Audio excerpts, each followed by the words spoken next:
from traditional wood fuel to clean cooking solutions such as LPG, biogas and e-cooking. The Ministry of Energy and Petroleum aims to transition at least 68% of households, but high costs, limited access and infrastructure gaps continue to slow progress as the world grapples with an uncertain path away from fossil fuels. Our climate and sustainability reporter Stanley Nyarangita examines Kenya's ambitious clean energy journey. Take a look. In Kenya, 3 out of 4 meals are cooked using wood fuel. This means that 68% of Kenyans need to transition to clean cooking. This, according to Principal Secretary in the State Department of Energy, Alex Oshira. Clean cooking is to move as many people from using wood fuel as possible so that they can be able to use clean energy. That is basically, for now, we transition them to LPG where we can. E-cooking is one area that we are seriously working on. Use of biogas so that we can reduce the carbon emissions. So those are some of the things that we'll be doing on that particular day. A survey released by TIFA in September 2025 highlighted that Kenyan households continue to depend heavily on firewood for cooking, even as the use of liquefied petroleum gas, LPG, steadily increases in both urban and rural areas. To meet this growing demand for clean cooking solutions, Oshira disclosed that President William Ruto and an undisclosed investor will soon launch a second LPG terminal.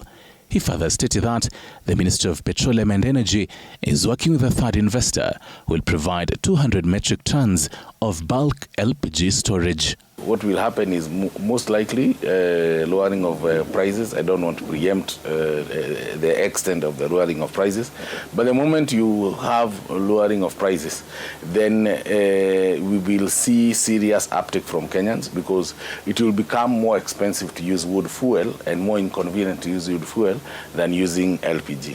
Again, as a State Department for Energy, we have already done an e-cooking tariff, which will be part of the tariffs because we are now getting to the tariff review period.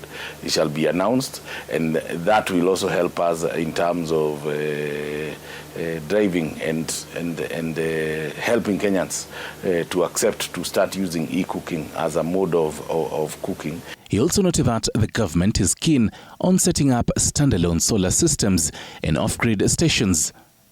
The Kenya Off-Grid Solar Access Project, funded by the World Bank, covers 14 counties, including Garissa, Isiolo, Kilifi, Kwale, Lamu, Mandera, Marsabit, Narok, Samburu, Taita Taveta, Tana River, Turkana, Wajir, and West Pokot.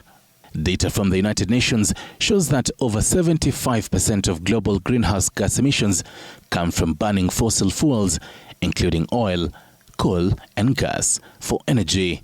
Despite Kenya's ambitious plan to transition to clean energy, the world still lacks a clear roadmap to fully move away from fossil fuels, as no new global agreements were reached on fossil fuel reduction during COP30.